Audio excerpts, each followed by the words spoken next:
Mo kí gbogbo ẹ̀yin ọmọ wa.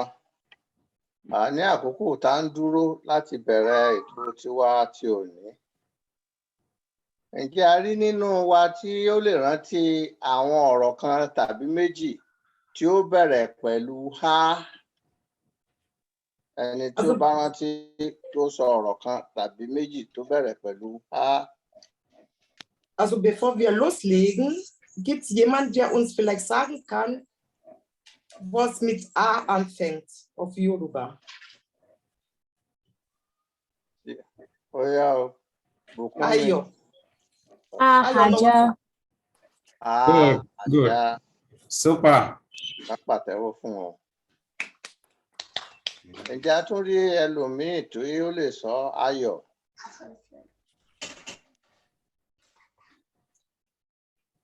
Àbí tí ó lè sọ ọ̀rọ̀ mìíràn tó bẹ̀rẹ̀ pẹ̀lú há? Ẹ káàsán, mo ti wọlé. Okay.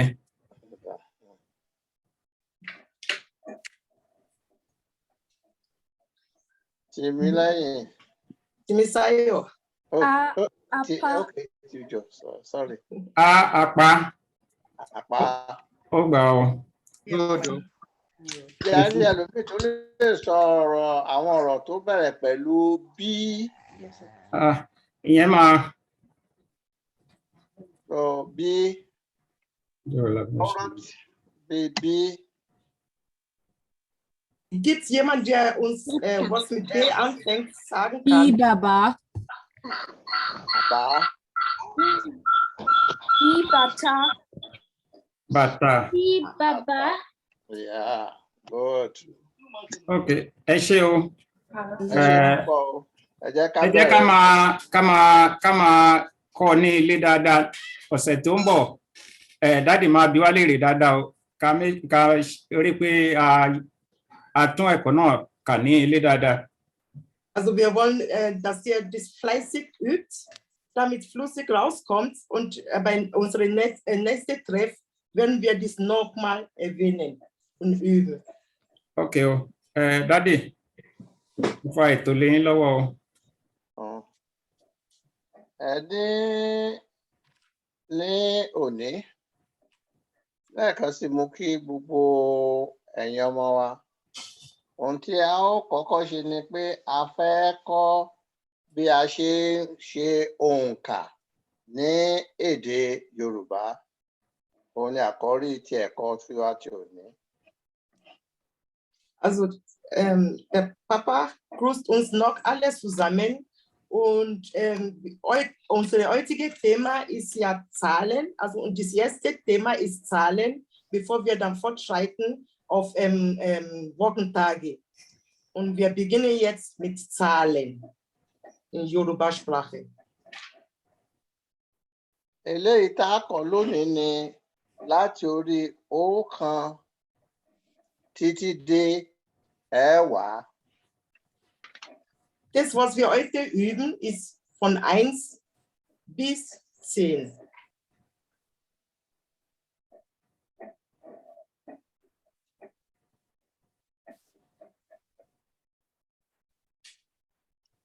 Tí ẹ bá wo ojú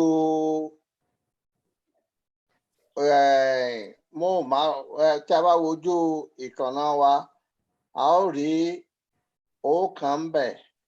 Ọ̀kan yìí ní èdè ìlú wa níbí à ń pè ní eins.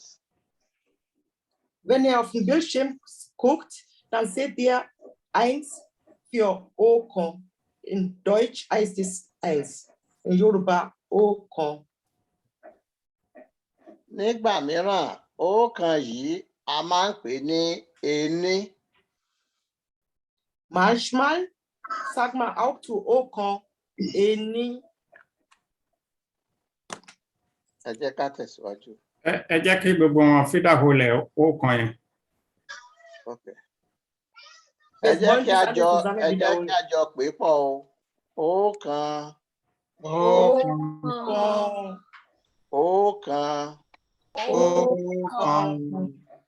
Eléyìí tí ó tún wà ní ojú àwòrán wa ni èjì.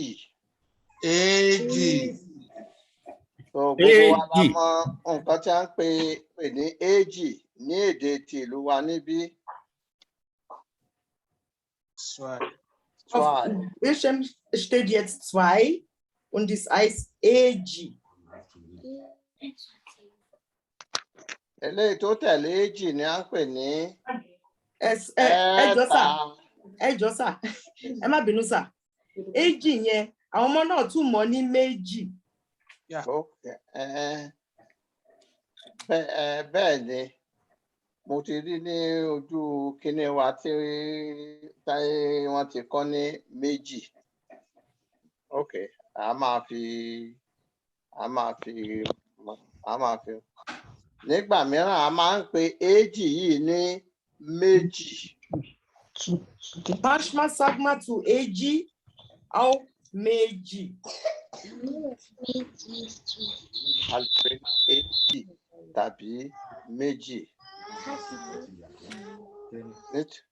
Nítorí pé tí n bá béèrè pé mélòó ni ìwé tí mo mú dání yìí, ìdáhùn ẹ̀ ní méjì. Bẹ́ẹ̀ ó ṣe dá mi lóhùn nìyẹn.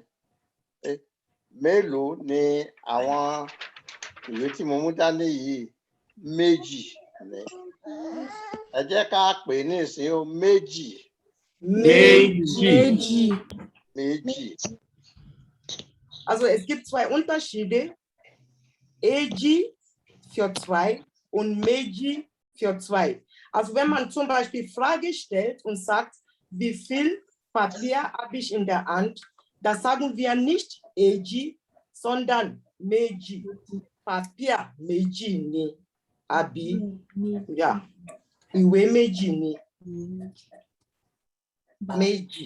Eléyìí tó tẹ̀lé ní ẹ̀ta.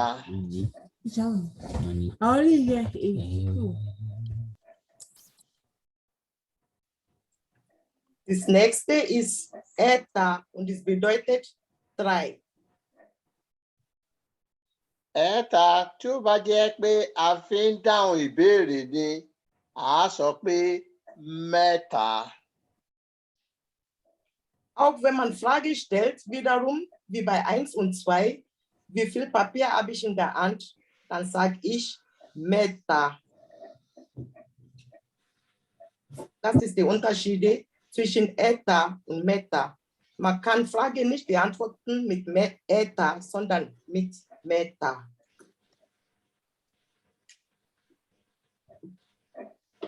Gbogbo wa ti kọ́. Habt ihr schon geschrieben? Yes, sir. Benissa.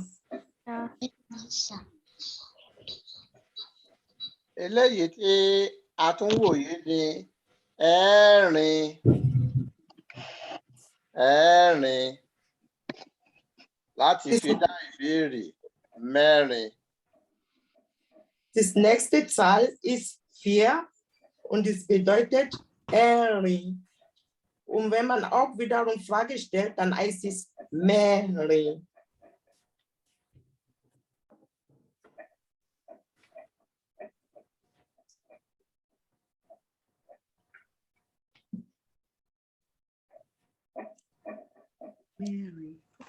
Ẹ jẹ́ kí a pè pọ̀ o. Ẹ̀rin.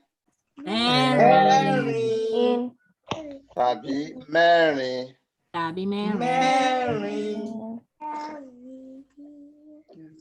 Eléyìí tó tẹ̀lé ni àrún.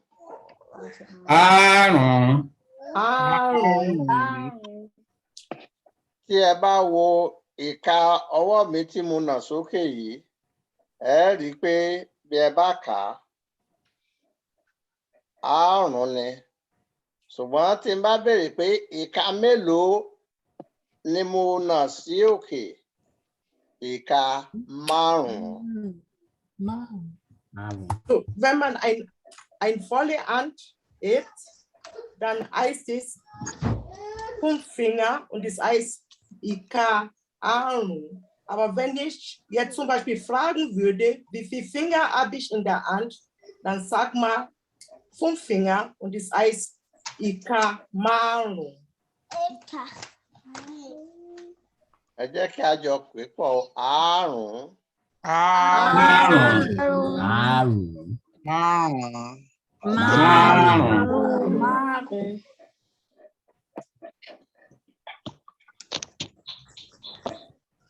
Ṣé a ti kọ́ o? Habt ihr schon geschrieben? Bẹ́ẹ̀ni.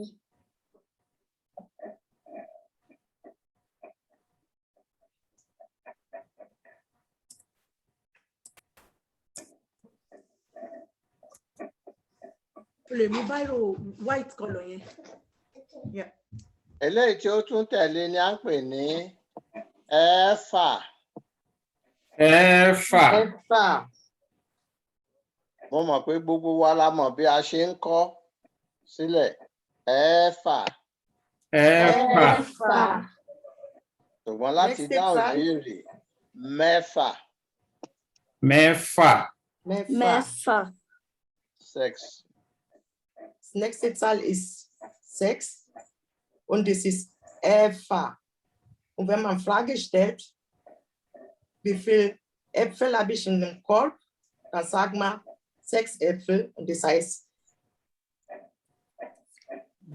Mẹ́fà. Mẹ́fà.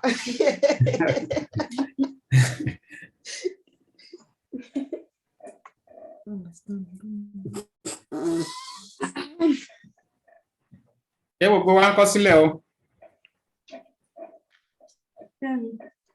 Okay. Bẹ́ẹ̀ni sà. Good. Sophia.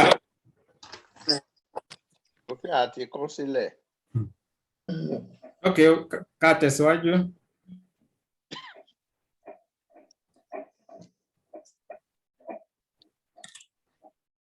Eléyìí tí ó kàn yìí ni à ń pè ní èje. Èje. Èje, ẹ jẹ́ kí a pè pọ̀ o. Èje. Nínú ìdáhùn sí ìbéèrè, à ń pè ní méje. Méje. Méje. Das nächste Zahl ist 7 und das heißt EJ. Und wenn man Frage stellt, dann heißt es Meje.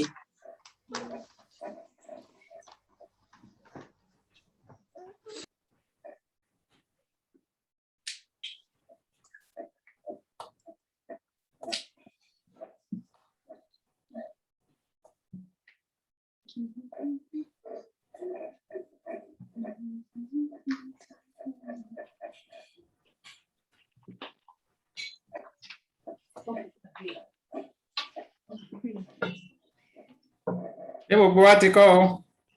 Bẹ́ẹ̀ni sà. Ẹ ṣé.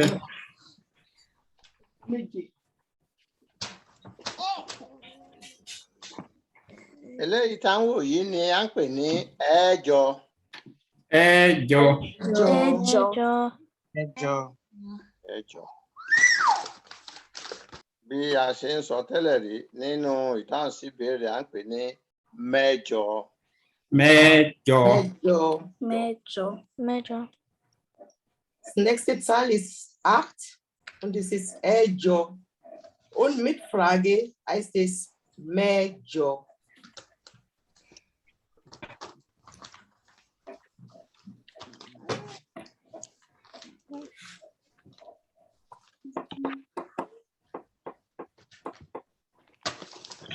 Ẹ ká tẹ̀síwájú o. Ká tẹ̀síwájú.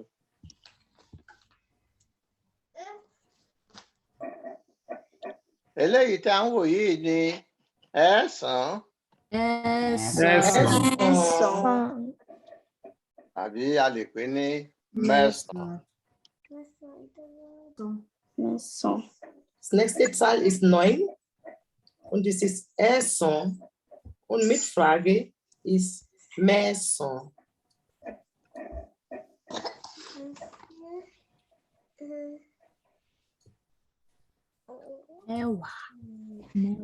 Good.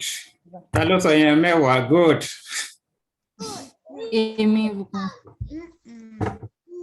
Yeah.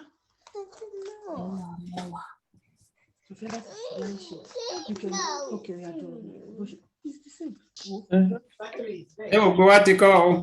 Benisa. Ok, o ká tẹ̀síwájú o. Mẹ́wàá. Eléyìí tá a kọ yìí a rí i pé owó kan tá a kọ́kọ́ kọ́ àti òdo ló so pọ̀ òun ni à ń pè ní ẹ̀wá. Ẹ̀wá. So tá a bá fẹ́ fi dáhùn béèrè tàbí a lè pè ní mẹ́wàá.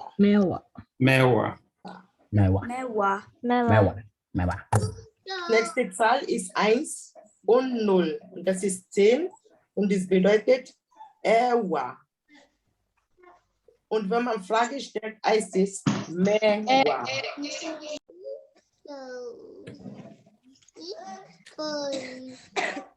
Tí ó bá yá a tún máa tẹ̀síwájú nínú kíkọ́ àwọn òǹkà yìí.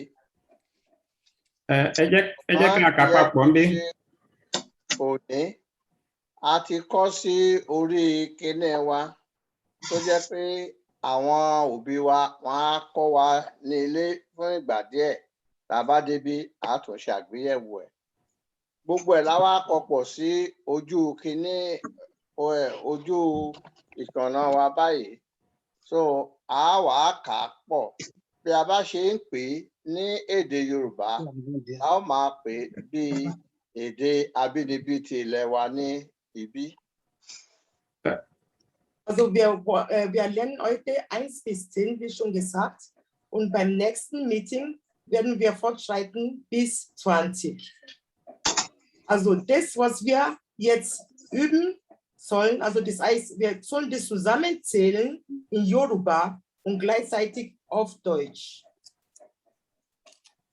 Àwọn ìyá wa wọ́n bá wa ṣe ètò ibí yìí. 1, 2, 3, 4, 5, 5, Asodorin.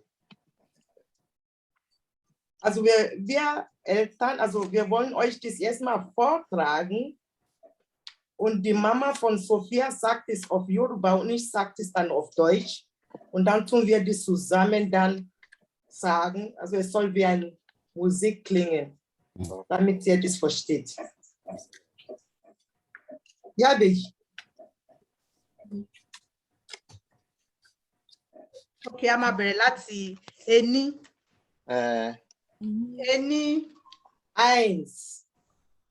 No, ẹ pé owó kan èjì ni. Okay, ọ̀kan. 1. Ṣé wọ́n máa sọ tẹ̀lé wa? Yes. Mi a máa sọ ní Deutsch, ẹ máa sọ ní Yorùbá. Káwọn náà máa sọ tẹ̀lé yín gbogbo wa ká jọ ká papọ̀. Àmújọpá ni owó kan. Dann sagen wir das zusammen. Okay. Ọ̀kan. Ọ̀kan. 1. Èjì. Èjì. 2. Ẹ̀ta. Ẹ̀ta. Ẹ̀rin. Ẹ̀rin. Àrún. 5. Ẹ̀fà. 6. Èje. 7. Ẹ̀jọ.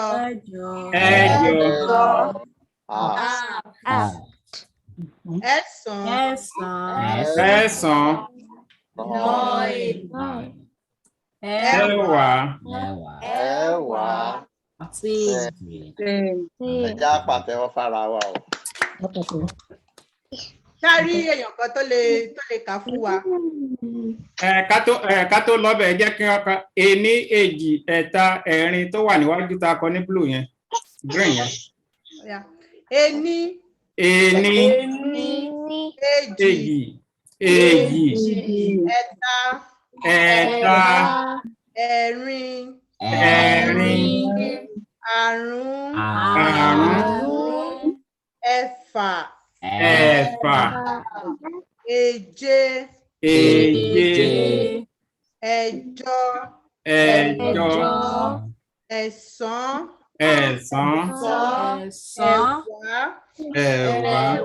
Ẹ̀wá. Ayo. ẹ ṣé o. Bóyá pàtẹ́wọ́ fúnra yín. Ara ẹni tó lè kà fún wa. If jemand, der das uns vorsagen will. Yeah. Ṣé kí n máa forúkọ yín? Ẹni tó bá lè pé ẹni tó bá lè ẹ jẹ́ ká volunteer. Bóyá ta ló lè kà? Ọ̀rẹ́ nìkan tó náwó ni. Ó yá Bùkúnmi kà. Ení, èjì, ẹ̀ta. A ò gbọ́ dáadáa o. Kó dẹ̀ pé nǹkankan ni o. Ení, èjì, ẹ̀ta, ẹ̀rin, àrún, ẹ̀fà, èje, ẹ̀jọ, ẹ̀sán, ẹ̀wá. Ẹ pàtẹ́wọ́ fún un. Ṣé yín ṣó lè kà fún wa? Ení, èjì, ẹ̀ta, ẹ̀rin, àrún, ẹ̀fà, èje, ẹ̀jọ, ẹ̀sán, ẹ̀wá. Ẹ pàtẹ́wọ́ fún un. Ìjìnlẹ̀ ń kà lójú kíní o. That now be standing. Ta ló tún lè kà fún wa? Ìjìnlẹ̀ náà ń kà. So.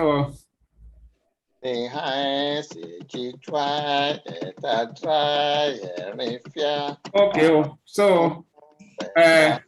Olóòtú. Ṣé mọ̀ pé fígọ̀ kan ṣì wà tí tá normally bẹ̀rẹ̀ pẹ̀lú ẹ̀. Odo, yeah. Ó yẹ ká jẹ́ kán mọ̀. Yes. Èmi gan ti realize ẹ̀. Bẹ́ẹ̀ni. Ẹ bá wa sọ fún wọn dádì odo null. Nọ́mbà kan náà wà ní tó jẹ́ pé tí mo sọ̀rọ̀ ń pẹ̀ pé nígbà tá a fẹ́ kọ ẹ̀wá pé ọ̀kan àti òdo wà. Òdo yẹn null. Òdo ó jẹ́ pé kò sí nǹkan kan nìyẹn. Wir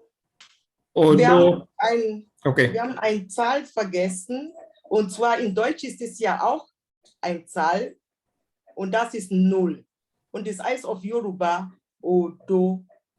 Deswegen hat der Papa vorhin gesagt, dass 1 und 0 Eni atodo ojemewa. 1 und 0 macht 10 und Eni atodo ojemewa. Okay, ṣé gbogbo wa ti mọ̀ yẹn odo is null. Odo, da kann man das auch aufschreiben. Habt ihr das aufgeschrieben? Odo 0.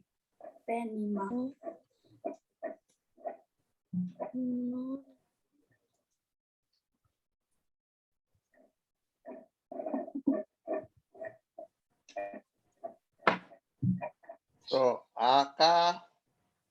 Okay, ẹ jẹ́ kí. Tẹ̀síwájú láti kọ́ àwọn ọjọ́ nínú ọ̀sẹ̀.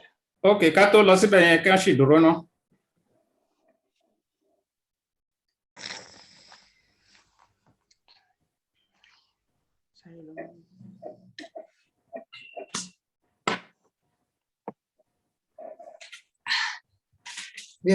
Wir machen ein bisschen Pause und schauen. Da kommt bestimmt irgendwie ein Video jetzt. Bóyá bí a bá ń dúró, bóyá a lè kọ́ orin kékeré kan.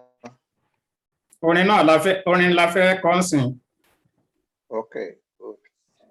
Also wir sehen jetzt ein Video mit 1 bis 10. Kids TV. Ǹjẹ́ gbogbo wa rí? TV Papa. Okay, ẹ ṣì dúró. Sunday, Monday, Tuesday, Wednesday, Thursday, Friday, Saturday. Sunday, Monday, Tuesday, Wednesday, Thursday, Friday, Saturday. Sunday, Monday, Tuesday, Wednesday, Thursday, Friday, Saturday. Sunday, Monday, Tuesday, Wednesday, Thursday, Friday, Saturday. Àìkú Ajé Ìṣẹ́gun, Ọjọ́rú, Ọjọ́bọ̀, Ẹtì, Àbámẹ́ta. Àìkú Ajé Ìṣẹ́gun, Ọjọ́rú, Ọjọ́bọ̀, Ẹtì, Àbámẹ́ta. Àìkú, Ajé, Mr. Ṣẹ́gun, ǹjẹ́ ẹ rí ẹ̀sìn Ọjọ́rú, Ọjọ́. ṣe rí ẹ̀sìn Actually, sir. ok ká bẹ̀rẹ̀ láti bẹ̀rẹ̀.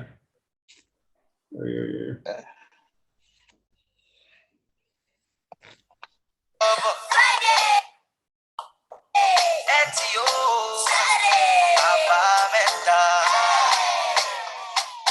Sunday, Monday, Tuesday, Wednesday, Thursday, Friday, Saturday.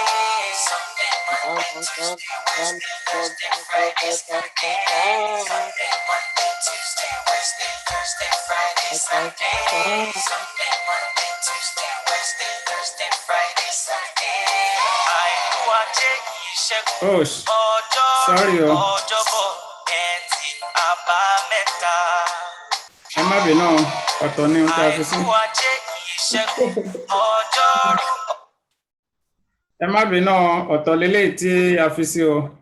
Èmi náà rò pé bí a ti. o náà ni mo fẹ́ fi sí ẹ má bínú ẹ jẹ́ ká try again. Ṣé nọ́mbà? nọ́mbà ni mo fẹ́ fi sí.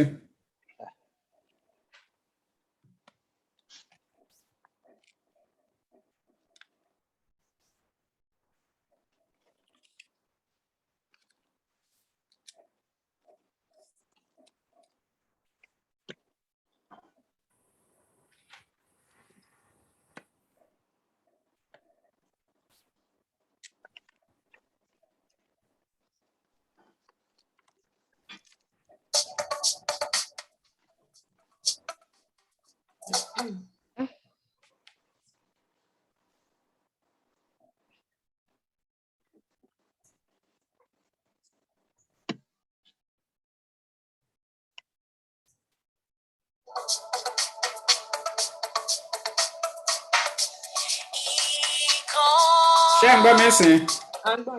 Méjì, méjì, méjì, mẹ́ta. Mẹ́rin, mẹ́rin, mẹ́rin, márùn-ún.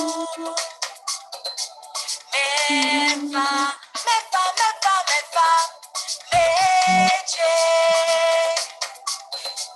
Mẹ́jọ, mẹ́sàn-án, mẹ́wàá. Èjì, ẹ̀ta, àárín wọ̀rọ̀kọ́, àrùn. Ìkan, méjì, méjì, méjì, mẹ́ta. Mẹ́rin, mẹ́rin, mẹ́rin, márùn-ún. Mẹ́fà, mẹ́fà, mẹ́fà, mẹ́fà, méje. Mẹ́jọ, mẹ́sàn-án, mẹ́wàá.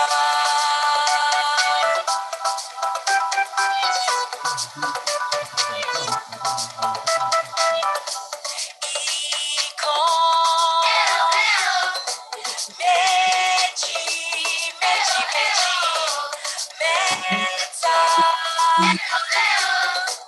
Mẹ́rin, mẹ́rin, márùn-ún. Mẹ́fà, mẹ́fà, mẹ́fà, mẹ́fà, méje. Mẹ́jọ, mẹ́sàn-án, mẹ́wàá.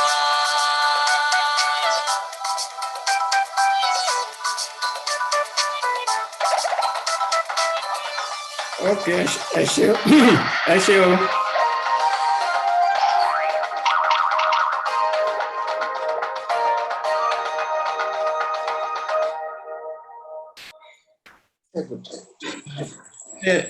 Ẹ ṣé púpọ̀ o. ẹ ṣé o a ti gbọ́ ení ní ọ̀kan ìkan tó sọ bẹ́ẹ̀ the same thing ìkan náà ni ọ̀kan èjì ẹ̀ta ẹ̀rin. Ọjọ́ mélòó ló wà nínú. so ká tẹ̀síwájú lọ sí ipa kejì náà ètò wa. Ṣé ṣé àwọn ọmọ wa lè rántí orin tí wọ́n kọ níbi yẹn? Gibt jemand, der das Lied, Ja. wenn man sich erinnern kann, das vorsingen möchte? Àbí kí àwa náà ká kọ́ fúnra wa kí pẹ̀lú àwọn ọmọ kan jìjọ kọ́.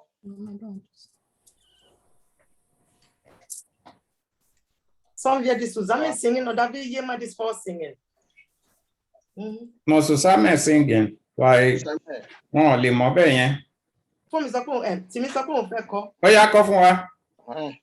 Ìkan méjì méjì méjì mẹ́ta mẹ́rin mẹ́rin mẹ́rin márùn-ún mẹ́fà mẹ́fà mẹ́fà méje mẹ́jọ mẹ́sàn-án mẹ́wàá. Oh God.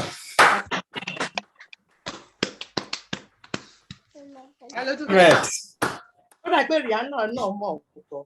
Okay, ta ló tún fẹ́ kọ o? Àbẹ̀ tó bá fẹ́ kọ wọ́n lè kọ yẹn náà.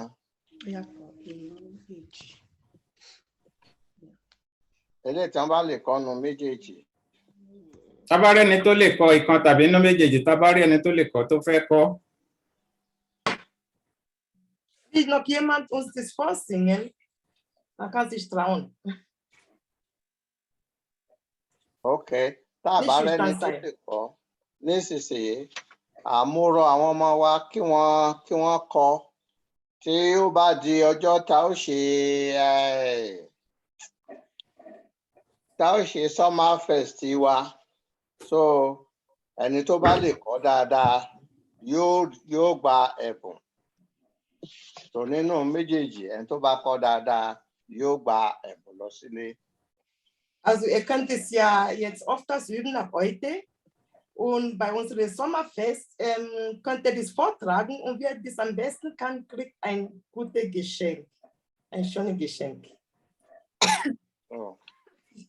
So ẹni ọ̀sẹ̀ méjì láti kọ nísinsìnyí kẹ́ẹ̀kọ́. Ẹni tó bá lè kọ ìkan nínú ẹ̀ yóò gba ẹ̀bùn. Ẹni tó bá tún lè kọ méjèèjì tó lè fi kọ orin ẹ̀bùn tiẹ̀ yóò tún lè kàn sí.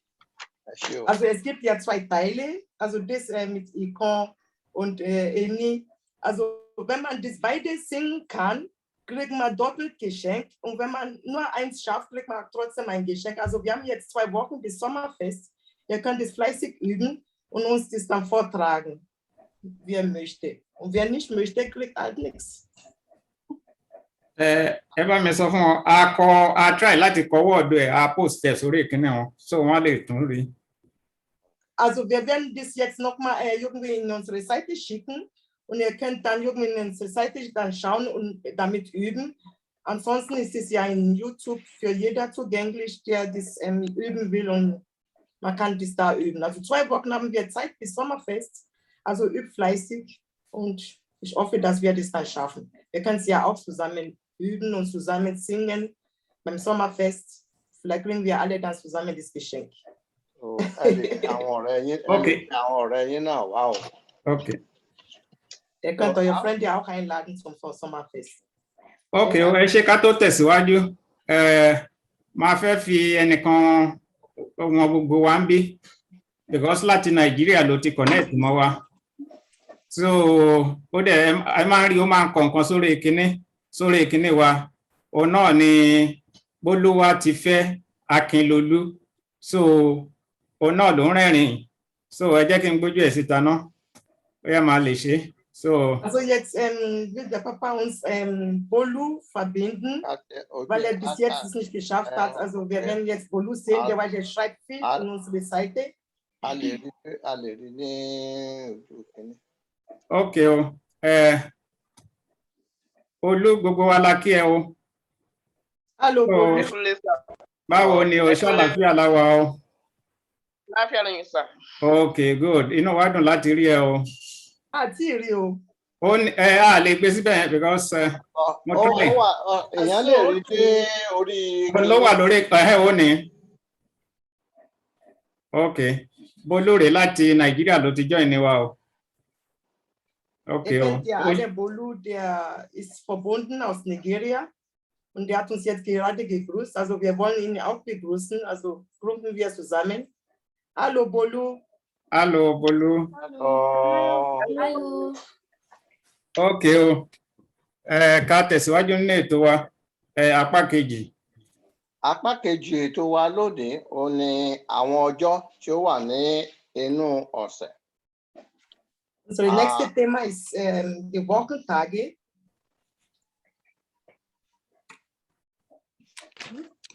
You did that, but I say she said it's going to say it. So you've come. I'm so sorry, I saying this now. So hi. Orúkọ tí àwa Yorùbá máa ń pe àwọn ọjọ́ tó wà nínú ọ̀sẹ̀ ó yàtọ̀ sí orúkọ tí àwọn ará ìlú yìí àwọn Dutch tí wọ́n máa ń pè. Also unsere Wochentage, wie wir das nennen und wie wir das schreiben, ist anders als das in deutscher Sprache. Kí wọ́n kọ ilé gẹ́gẹ́ bí àkórí ètò ẹ̀kọ́ àwọn ọjọ́ tó wà nínú. Ihr könnt es als Überschrift nehmen, àwọn ọjọ́ nínú ọ̀sẹ̀ ní èdè Yorùbá. Das ist unsere Überschrift, Überschrift für die Wochentage in Yoruba.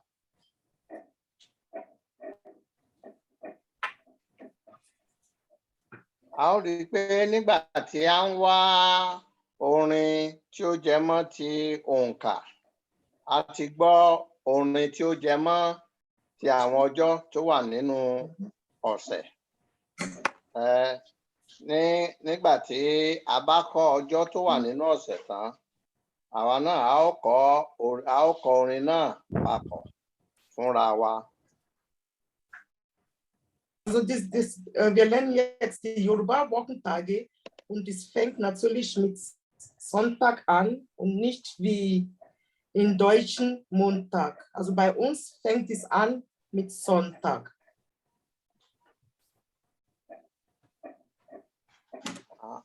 Ọjọ́ kìíní tó wà nínú ọ̀sẹ̀ Yorùbá là ń pè ní Àìkú. Ọjọ́ Àìkú, Sonntag. Das erste Wochentag in Yoruba ist Àìkú und es heißt Sonntag. Ọjọ́ ẹ jẹ́ kí gbogbo wa ká pè pọ̀ Àìkú. Àìkú. Ẹ jẹ́ á pè lẹ́ẹ̀kan sí o, Àìkú. Àìkú. Ọjọ́ tí ó tẹ̀lé. Ṣé a ti kọ sílẹ̀? Bẹ́ẹ̀ni.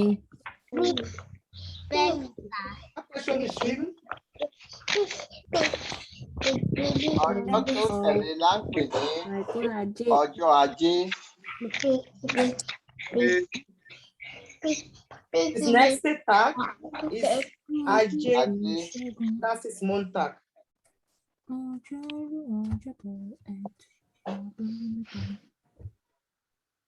Ajé, Montag. Ajé. Ajé. Ẹ jẹ́ kí gbogbo wa pè pọ̀ o, Ajé. Ajé. Super. Àìkú, Ajé, Ìṣẹ́gun.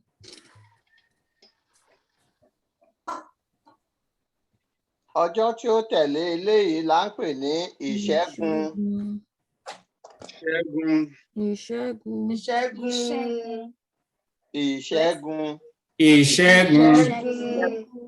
Dienstag. Das nächste Tag ist natürlich dann Dienstag und es heißt Ìṣẹ́gun.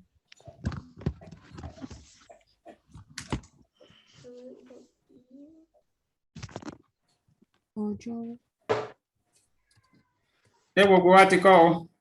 Bẹ́ẹ̀ni sà. Ọjọ́ tí ó tẹ̀lé là ń pè ní ọjọ́rú. Ọjọ́rú. Ọjọ́rú. Ọjọ́rú. Ẹ jẹ́ kí gbogbo wa pè pọ̀ ọjọ́rú. Ọjọ́rú.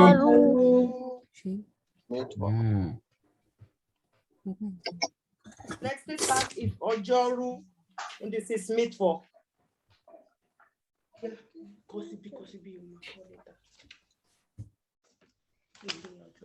Ọjọ́bọ̀ Ẹtì Àbámẹ́ta. Ká tẹ̀síwájú o.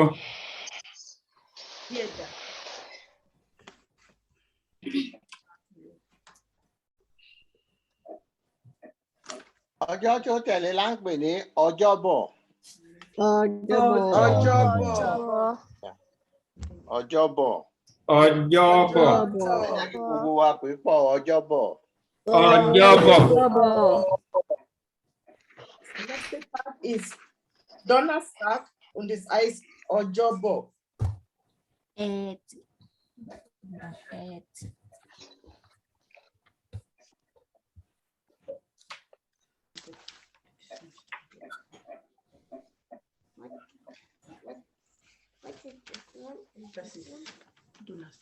And this.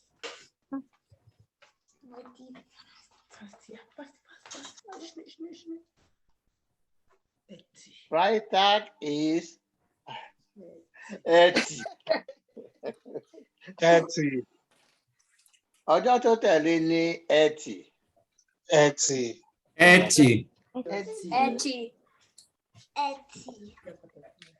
Next tag is Freitag, and this is Eti.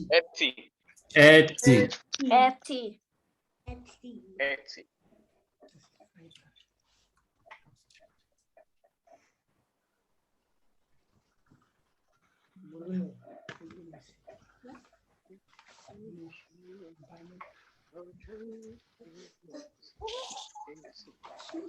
Ọjọ́ tí ó tẹ̀lé eléyìí ni a ń pè ní àbámẹ́ta. Àbámẹ́ta.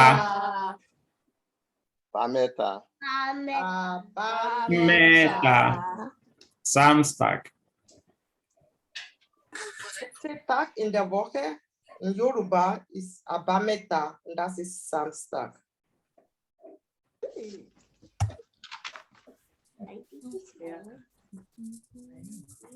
Yá tẹ̀síwájú.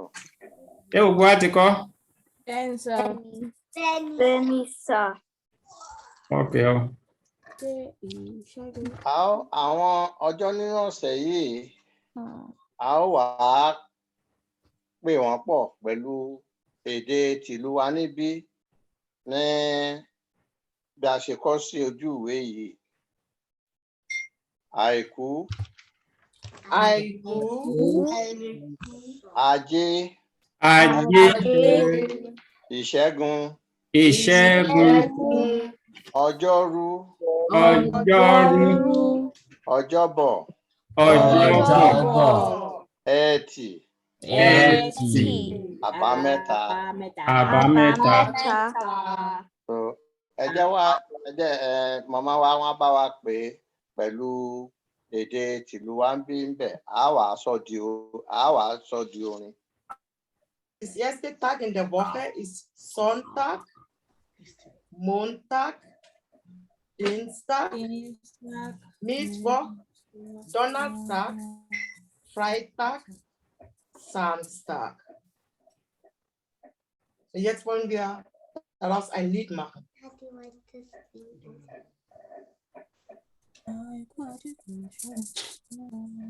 So, fúnra wa lè a ó kọ orin eléyìí fúnra wa bí a ṣe kọ sójú ìkànnà wa yìí.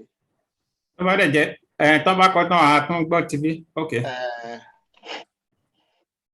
Àìkú, Ajé, Ìṣẹ́gun, Ọjọ́rú, Ọjọ́bọ̀, Ẹtì, Àbámẹ́ta. Jetzt zusammen. Àìkú, Ajé, Ìṣẹ́gun, Ọjọ́rú, Ọjọ́bọ̀, Ẹtì, Àbámẹ́ta. Ẹ ẹjẹ́ á tún kọ́ lẹ́ẹ̀kan sí o. Àìkú ajé ìṣẹ́gun ọjọ́rú ọjọ́bọ̀ ẹtì àbámẹ́ta. So kí ẹ̀yin ọmọ wa kí ẹ dá orin náà kọ à ń fetí sí yín o. Àmọ́ nǹkan náà. What is Susanne singing? Alaine? And Too. Àìkú ajé ìṣẹ́gun ọjọ́bọ̀ ẹtì àbámẹ́ta. Ẹ pàtẹ́wọ́ fúnra yín o. Ok, àtọ́wá kọ́ papọ̀ ń sìn, ẹ jẹ́ ká gbọ́ kán kọ́ fún wa ká tún wá kọ́ pẹ̀lú wọn. So, ká ẹ dúró ná.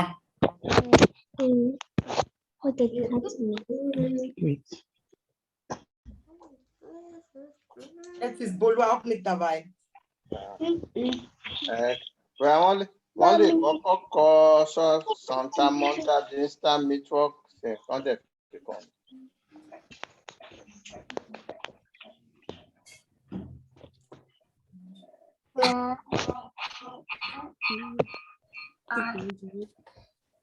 Put it away. I don't know. Put it away yourself. I don't know. Kids TV.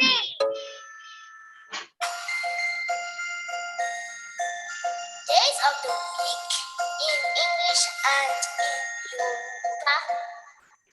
Sunday, Monday, Tuesday, Wednesday, Thursday, Friday, Saturday.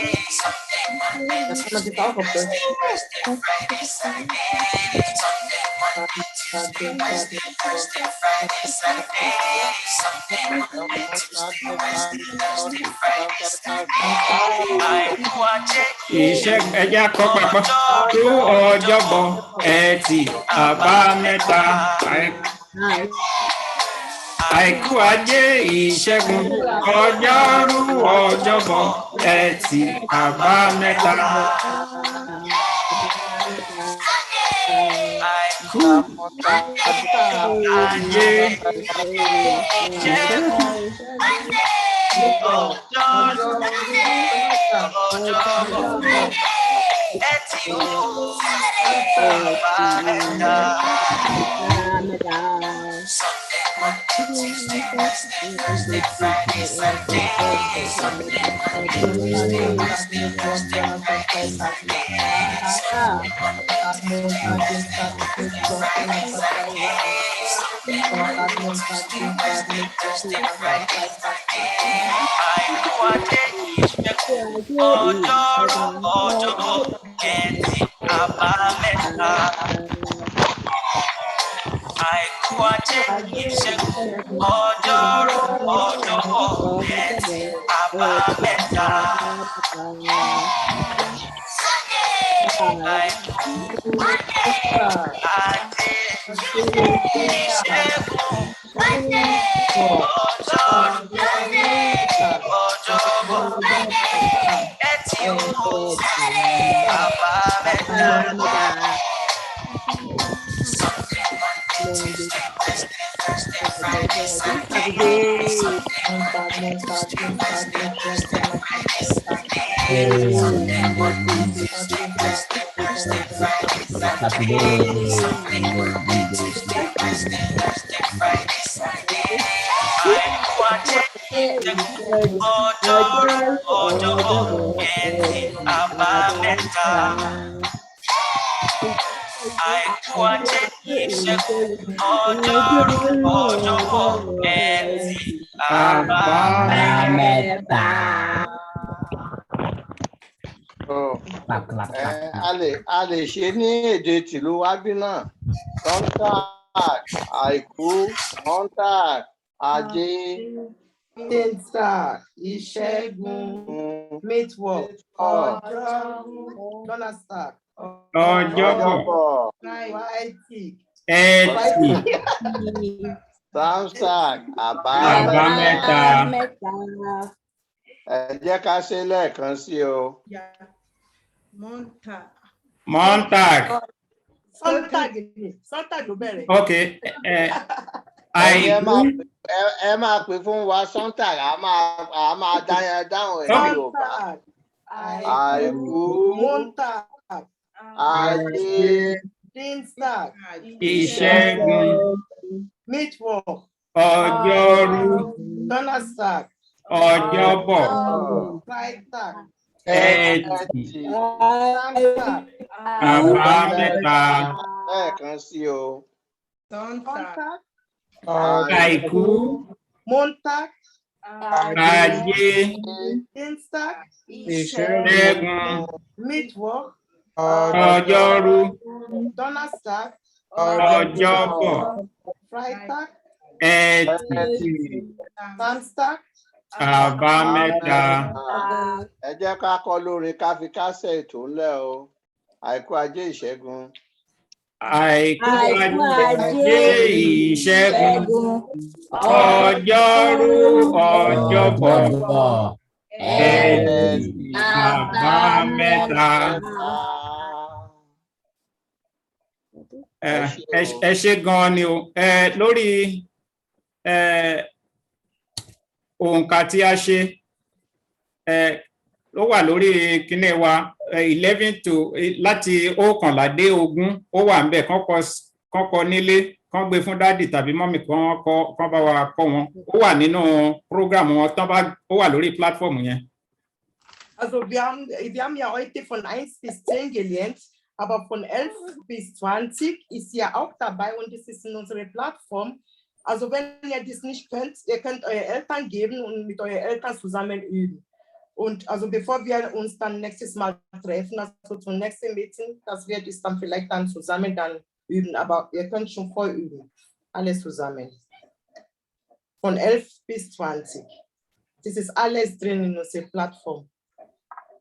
Okay, fún àwọn ọmọdé tó wà ní Munich àtàgbègbè a pè gbogbo kí ọmọdé kí wọ́n wá àti ìyá àti bàbá wọn síbi Sommerfest wa tí a fẹ́ ṣe ní ọjọ́ keje oṣù kẹjọ ọdún yìí.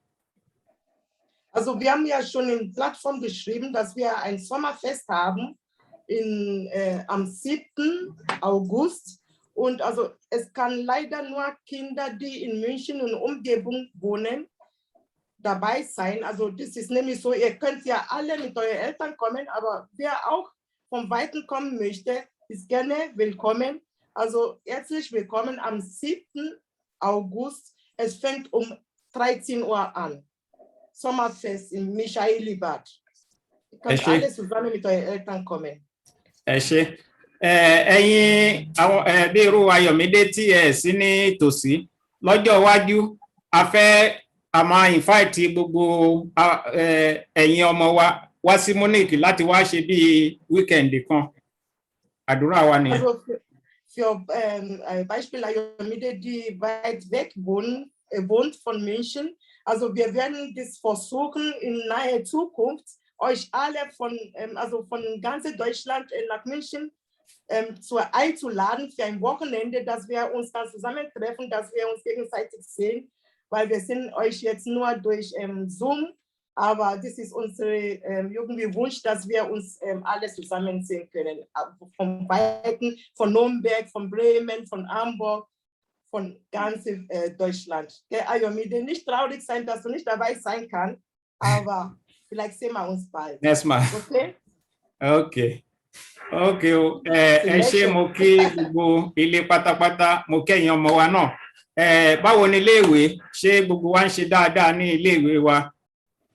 Also wir begrüßen euch alle und wir hoffen, dass ihr alle in Schule gut seid und bald nächste Woche in München, also oder in Bayern, gibt es ja bei uns jetzt Zeugnisse und ja, wir wollen wissen, wie es euch in der Schule geht und ob die Note jetzt nächste Woche kommt. Àrọ̀ gbogbo yín ẹ jẹ́ ká fojú sí ẹ̀kọ́ wa ó ní ọjọ́ iwájú fún gbogbo wa. Also übt mal schön fleißig und seid fleißig in der Schule, also für unsere Zukunft. Und wenn du jemand Junges sagen will, der soll das sagen. Also Platform is open. ẹ ṣe àwa lè sọ a mọ̀ pé a fẹ́ gba holiday nísìn a mọ̀ pé gbogbo August holiday ni ká sì máa wò tó bá ṣeé ṣe bóyá a lè pàdé tí ò bá dẹ̀ ṣeé ṣe ìyẹn mìíràn pé ó dìgbà tá a bá padà sí iléèwé nìyẹn. Also bei uns, wie gesagt, ab nächste Woche, ich glaube Donnerstag ist das letzte Tag in Bayern für Schule und ab Freitag ist ja Ferien. Es kann sein, dass wir uns nicht im August sehen können. Wir werden alles Mögliche versuchen. Wenn es nicht geht, dann müssen wir uns erstmal unsere Ferien genießen, viele fleißige Sachen üben, was wir bis jetzt gelernt haben, bis wir uns dann vielleicht im September wieder treffen. Okay? Ẹ ṣé o, ibi tí a máa fi orí ètò yìí kàn sí lénìí tá bá dẹ̀ rí ẹnìkan tó fẹ́ ná àwọn ọmọ wa bóyá ẹ fẹ́ béèrè nǹkan kan bóyá ẹ fẹ́ sọ nǹkan kan àyè wà ẹ má tijú rárá bàbá la jẹ́ fún yín àti ìyá so ẹ sọ ohun tẹ́ bá fẹ́ bóyá ẹ dẹ̀ fẹ́ ká ṣe nǹkan kan lórí ètò yìí kẹ́ ẹ sọ. Also wer irgendwas sagen will oder Frage stellen will, nicht schüchtern sein, ihr könnt alle Fragen stellen und wir werden das dann beantworten. Sei es um unser Thema heute oder das vorige Thema von Alphabet, egal welches Thema, wenn ihr Frage habt, bitte Frage stellen. Ansonsten kommen wir zu Ende. Okay. Will jemand irgendwas sagen? Ẹ má ṣe gbàgbé pé ní ọjọ́ ní bí ọ̀sẹ̀ méjì sígbà tá a wà yìí àwọn orin tá a ti kọ́ eléyìí tí a ó fi ṣe agagbága ń bẹ̀ so láti gba ẹ̀bùn ẹ jẹ́ kí àwọn òbí wa kọ́ wa káwa náà kọ́ ní ilé o ìpàdé wa bí oyin o. Also wir haben ja mehrere Lieder bis jetzt gelernt in unserer Plattform und in Zoom auch. Ihr könnt es ja alle üben. Wir haben ja, wie gesagt, im Sommerfest am 7. Ihr könnt uns ja vielleicht überraschen mit Lieder und Tänze und so. Also wir werden uns alle freuen, wenn sowas am 7. August kommt. Ẹ ṣé. Bókúnmi àti Ayọ̀mídé eré kọ́ la ní pé kẹ́ wá máa ṣe ẹ̀yin méjì. No, I'm looking at you. Mo rí ẹ. Eléyìí kì í ṣe eré rárá. Bọ̀dá Ayọ̀mídé ọ̀hún ó máa rò pé òun lè ń bá sọ̀rọ̀. Kì í ṣe Ayọ̀mídé ok ṣe yìí olórúkọ ẹni kì í ṣe Ayọ̀mídé láti Hamburg o. Ayọ̀mídé kan náà wà níbí tó jẹ́ ọmọ mi tó jẹ́ ọkùnrin. Òun ló wà ní ìsàlẹ̀ yìí náà. So kì í ṣe Ayọ̀mídé Hamburg ni mò ń bá wí o. Ok, ẹ ṣé adúpẹ́ lọ́wọ́ gbogbo ilé pátápátá ẹ̀yin ìyá wa ẹ̀yin bàbá wa ẹ̀yin ọmọ wa náà tẹ wá ayọ̀ la tún máa fi pàdé lágbára Olódùmarè. So ẹ bá wa kí ilé ẹ kí àwọn ọ̀rẹ́ yín ẹ kí dádì ẹ kí mọ́mì kẹ́ ẹ dẹ̀ máa ṣe àyẹ̀wò gbogbo ohun tí à ń kọ́ torí a máa béèrè lọ́wọ́ ọ̀rá wa kéékèèké. So ayọ̀ la tún máa fi pàdé ní agbára Olódùmarè. Amen. Also vielen Dank alles zusammen. Also wir sind jetzt am Ende gelangt. Also übt mal fleißig, bis wir uns beim nächsten Meeting wieder treffen. Und ja, wir werden Fragen stellen und viel üben. Also okay. Schöne Grüße an die Eltern. Ciao, ciao. Tschüss. Okay, bye bye. Bye bye. Cheers.